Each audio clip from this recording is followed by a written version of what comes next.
যেন মনে হবে যে পুরুলিয়া কিংবা ডুয়ার্সের কোনো জঙ্গলে এসে উপস্থিত হয়েছেন।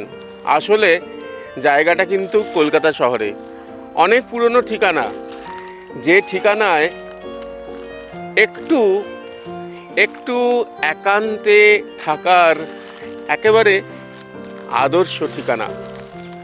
বনবিতান, সবাই জানেন সেন্ট্রাল পার্ক।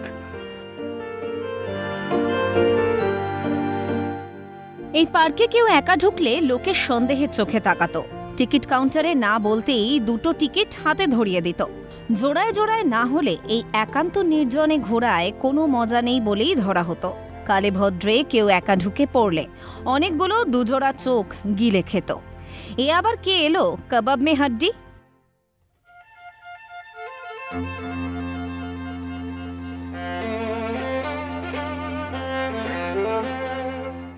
কে জানে এই বনবিতানের আসল যে সম্পদ তার কথা, সেটা হচ্ছে ফুল।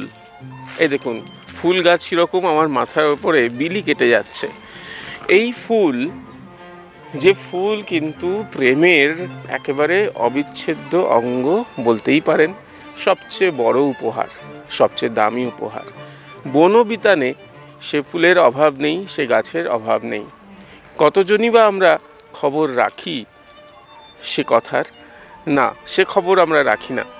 সেন্ট্রাল পার্ক নামে বেশি পরিচিত জনপ্রিয় এই পার্কে কিন্তু প্রচুর গাছ, প্রচুর রকমের ফুল, এক রকমের বোটানিক্যাল গার্ডেনই বলা যেতে পারে, বলতেই পারেন।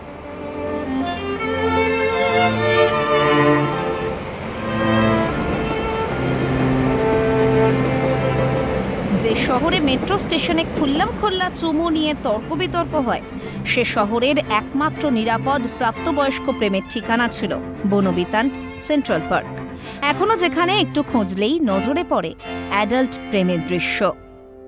একটা সময় ছিল শুধু ভ্যালেন্টাইন্স ডের দিন নয়, সারা বছরই প্রেমের গন্ধ, প্রেমের সেন্ট পাওয়া যেত এই সেন্ট্রাল পার্কে এলে।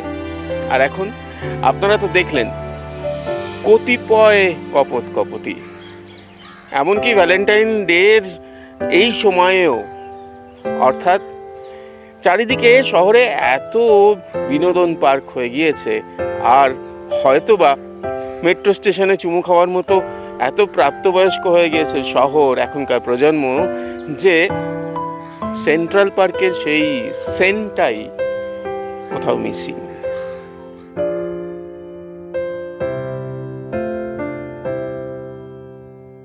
এখানে যে প্রকৃতির প্রেমে পড়ে আসা যায় সে কথা কখনো ভাবেনি কেউ, বরং নানা রকম পোজ দিতে দেখতেই ভিড় হতো। তখন ছিল 10 টাকা টিকিট, এখন 5 গুণ বেশি। কম খরচে মস্তির দিন শেষ। এখন ইকো নিকো অনেক পার্কেই চরম পরম স্বস্তি। উৎসবের দিন হোক, ভ্যালেন্টাইন্স ডে, প্রেমের দিন, শহরে এখন জায়গার অভাব নেই। তাই কি এখানে ফাঁকা ফাঁকা এরকম দেখা নেই কপত কপতির?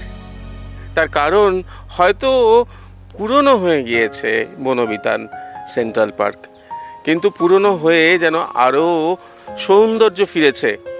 মনে হচ্ছে একান্তে থাকার একেবারেই ঠিক ঠিকানা, অন্তত প্রেমের দিনের জন্য এই জায়গাটি।